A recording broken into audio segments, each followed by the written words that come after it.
All right, let's switch it up a bit. Going back to solving. These are some of my favorite type of equations to solve. So let's read them like this. Something equals zero. Can something ever equal zero? That's right, when that something equals zero. Sometimes we say x when x equals zero, but we'll say something equals zero. Great. So think of the next one the same. Can the something ever equal zero? Yes, we've been asking that question a lot. When x equals, because the something's more advanced, x minus 6, how do you make the x minus 6 zero? When x equals 6. So the key idea, remember, is to make the something equal to zero. Make this something equal to zero. How do we make this something equal to zero? When x is -8. Simple enough, right? Okay, now let's make those gradually more advanced. The first, the first one on the left says 3 times something. Let's read that as 3 times something. Can 3 ever be equal to 0? No, 3 is a fixed number. It is 3 always. And can the something ever equal 0? Yes. When is that? When the something equals 0. So think like that, right? Same problem again, but with the something is more advanced now. 3 can never equal 0. We've established that. Can the something equal 0? That's right. When x equals a -2. So only one solution here so far. All right, if you know where we're heading with this. Can the 5, next problem. Can the 5 ever equal 0? No. But can the x minus 7 equal 0? Yes. All right, and therefore we have 5 times 0, which would equal 0. I don't know if I pointed out for the next one. If we make this equal to 0, then we have 3 times 0, which equals 0. And 3 times 0 is the only way we can get 0. That's maybe what I forgot to establish, but there it is. X equals 7 is what makes the something equal to 0. And then therefore 5 times 0 is 0. There it is one more time if you missed it before. All right, because we're going to think the same for letter 1b. Again, now I'm thinking x times something equals 0. How can we multiply two quantities to get a 0? There's, in this case, in the previous case, there was one possibility, only when the something equals 0. But here, think of this one as x times something, not something times something. They're different somethings. I know that sometimes we refer to x as something, but think of this as one something times a different something, all right? And you can think of parentheses like this, something times something. Can the x, can the something ever equal 0? That's right, there's only one possibility. We've already seen it before, is when that equals 0. And therefore, the other possibility is when this equals 0. So when x equals 0 or when the something equals 0. All right, this one has two possible ways of getting a 0. All right, next question, very similar. Let's read it as something. Again, you can think of the parentheses around it. Something times something. Two things are being multiplied to get a 0. Either the first one is a 0 or the second one is a 0. What value of x makes the first one a 0? There's only one possible value there. This is when x equals 0. And what possible value of x makes this second expression equal to 0? When x equals -2. So we can say x equals 0 or x equals -2, or both happening at the same time. They don't have to be happening at the same time. If x is 0, regardless of what this is, we're going to get a 0 product. And if suppose that x was a different number other than 0, if the something becomes a 0, whether this was a 7 or a 9, this product's still going to go to 0, or they can both be going to 0. The other thing I want to point out is sometimes you see these problems with a negative x or with another coefficient. Again, think something times something. What makes this one equal to 0? When x equals 0, or what's our other possibility for this equation? When x equals 7. All right, so that way we can speed up our thinking in the next few problems, but the thinking won't change, only the way in which the problems look. So this one is x equals 7 or x equals 0. Either one of those or both of them together at the same time. And that's the idea I just established. If we have something times another something, they don't necessarily have to be the same something equals 0. We say that either the first something equals 0 or the second one has to be a 0. That's the main idea we've been working with, right? All right, so again, we will see this problem and read as something times something equals 0. Something times something equals 0. What makes the first something equal to 0? When x is -4, or what is our other possibility for this equation? When the second something is equal to 0, and that is when x equals 3. Notice how that occurs, all right? There's two possible values that can satisfy this equation, or they can both be happening at the same time.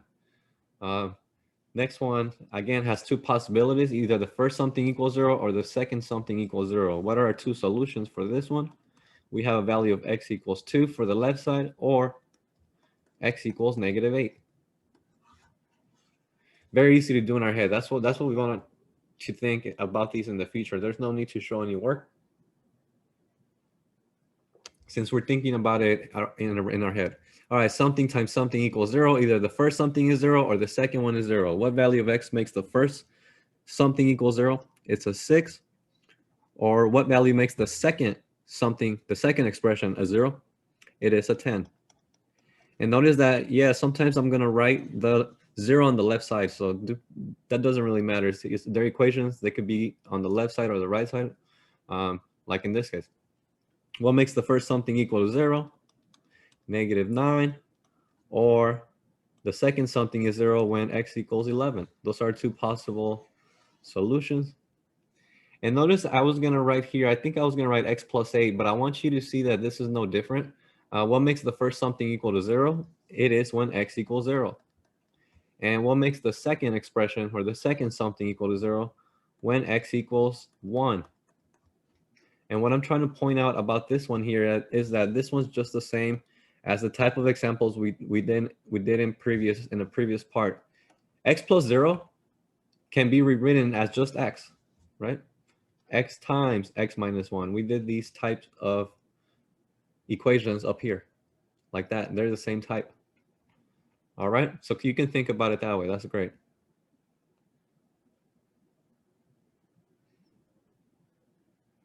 Okay, moving on.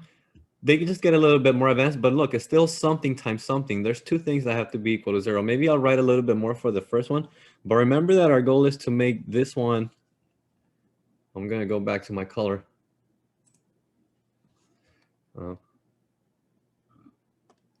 Just to highlight that, the important thing we're thinking is, let's make this whole thing equal to 0. And this one also equal to 0. This is the easier one, x equals -3, because the coefficient of x is 1. It doesn't have nothing more going on. But what do you want to think about when this means? This just means let's make 0 equals 2x minus 5. This is the equation that we should be thinking in our head or in our brain. Or if we need more practice with it at first, that we should be writing down on the side somewhere and do a little bit of side work.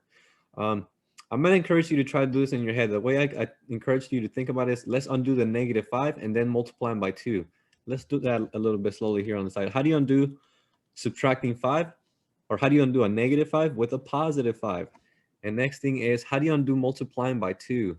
It is by dividing by 2, right? You can show all the steps if you need to, but that's just going to save me some work in the future. I've already showed you my thought process here so that I can go straight to the answer. And hopefully you are comfortable with that. If not, show all the steps for now. All right. Again, I don't want to write 4x plus 3 equals 0 on the side and do some side work. 3x minus 12 on the side, do some side work. Let's try to see if we can do how we can do this in our head, and it won't be too bad. I'll show you the work if you're getting confused. First thing I want to do is this +3. How do we undo a +3 with a -3? And that makes sense because that's the first thing you would subtract on both sides if you were solving for the equation. The last thing you would do is divide by this 4. How do you undo multiplying by 4? Is dividing by 4. So -3/4. I hope that you can see how we can quickly go from this expression to this solution. And same thing here. I'm going to write, or x equals, what's the opposite of a -12? It is a +12. And what's the opposite of multiplying by 3? It's dividing by 3. And if you want to simplify that, I think that's 4. All right, so there it is. That way we can do more problems. I want to show less work on written so that we can do more problems verbally. Here we go. X is either what's the opposite of a -7? It is a +7. How do we reverse multiplying by 5? Dividing by 5. Or the other solution is when we reverse +11 and then multiplying by 2. We get -11/2. Those are our two possible solutions. So notice how it doesn't make any difference if the answers are fractions, we still get 2. And again, these, like before, we have something times something. What number times 8 gives you a 0? There's only one option there, either x equals 0 Or what makes this expression equal to 0? Reversing 6 is adding 6, or positive 6 divided by 5. Multiplying by 5, we reverse that by dividing by 5. Dividing by 5 usually goes on the implied on the denominator. Multiplying by 6 on the numerator. Same for this one, either x equals 0, because 0 times negative 9 will make this part 0. And the next question is, how do we make this equal to 0 when x equals, that's right, negative 11 over 4. Those are our two possible answers here. And that's the main idea for these what I like to refer to as something times something equations. Something times something. Put a line on there to separate the idea. If you would like to write your own problems just to get more practice, you can easily change 4x plus 3 to something like 2x minus 7. You can change 3x minus 12 to something like 3x plus 21. And just doesn't have to be carefully chosen numbers, it's fine.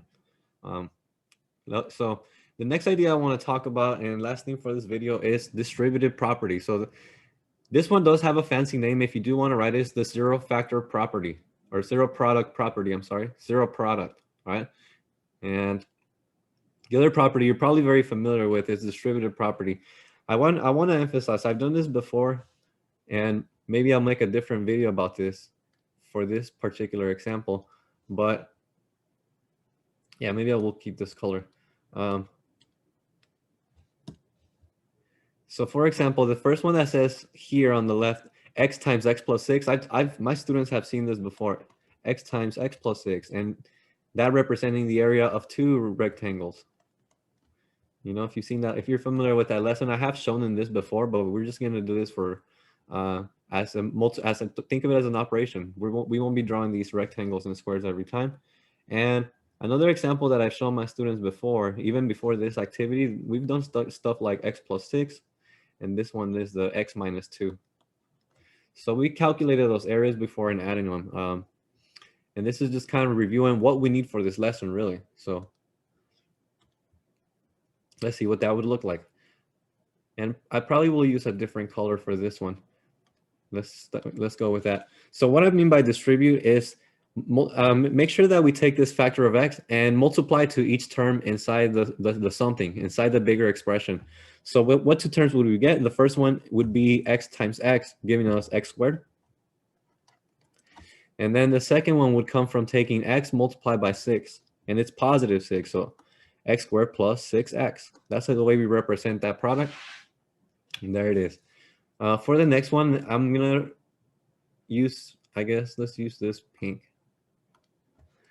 Now we're going to distribute this -2 to both of the terms inside the something. And let's take -2 multiplied by x. We just simply represent that as -2x and -2 times 6. That is positive or negative? It is -12. And the thing I'm trying to point out here is by having done these two distributive property problems, we pretty much have done the work for this problem here.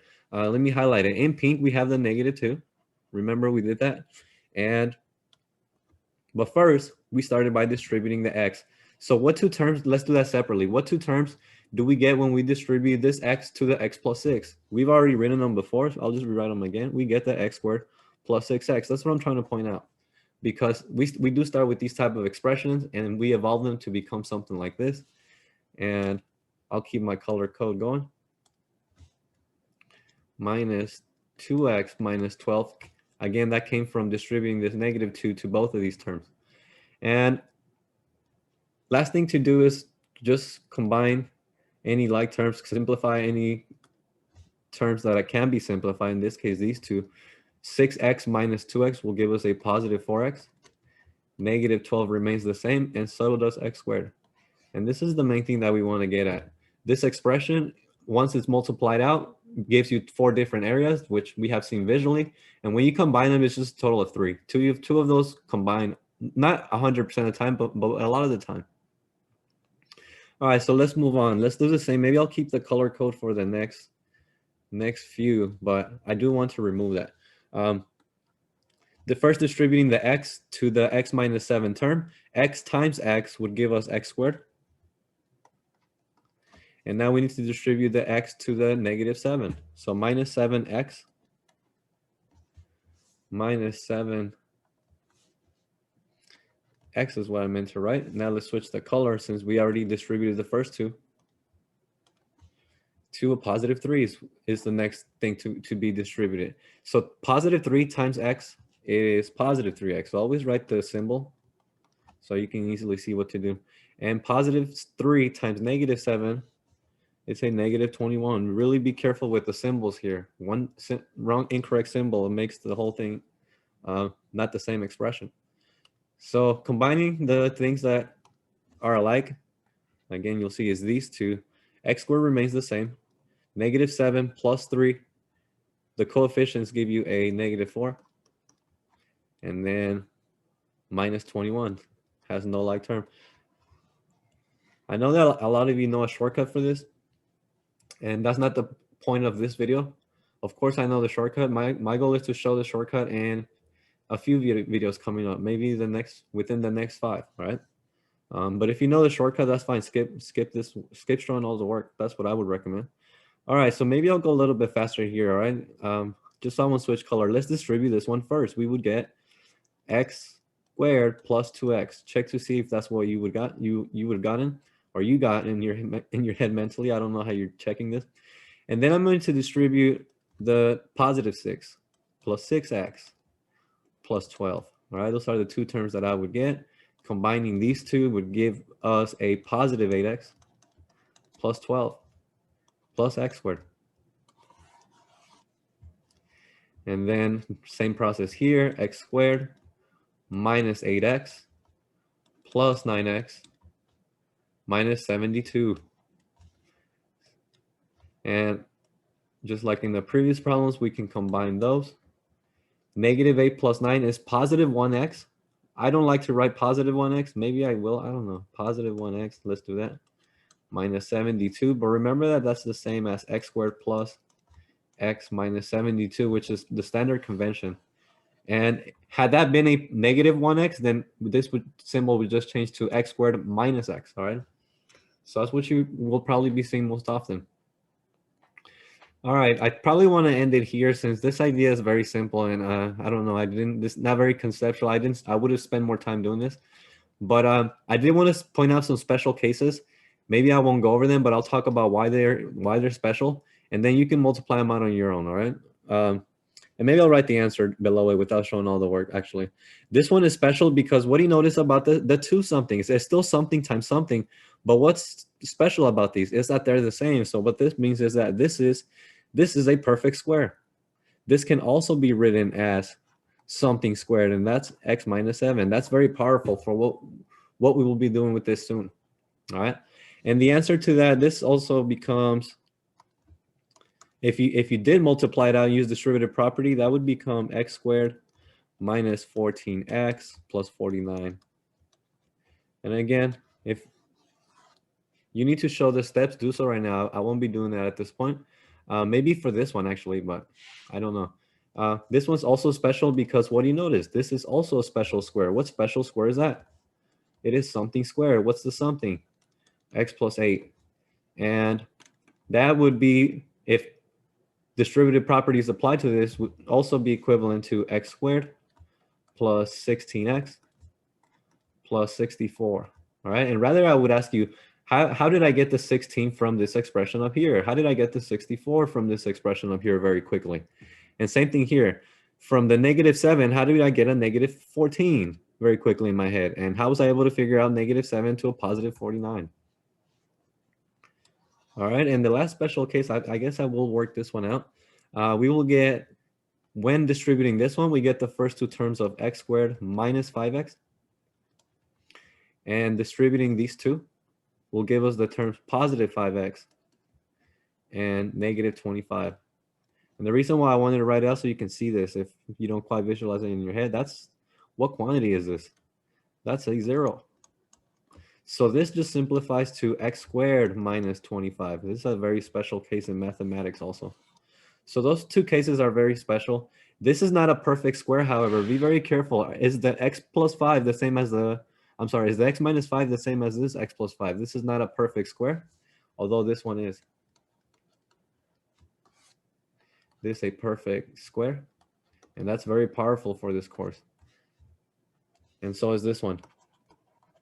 Perfect square. I'm gonna just draw a square. Perfect square. Look at that perfect square right there. And this is not a perfect square, all right? Not perfect square. There's a different name for that one, but I'll say that name for another time. Not perfect square. All right.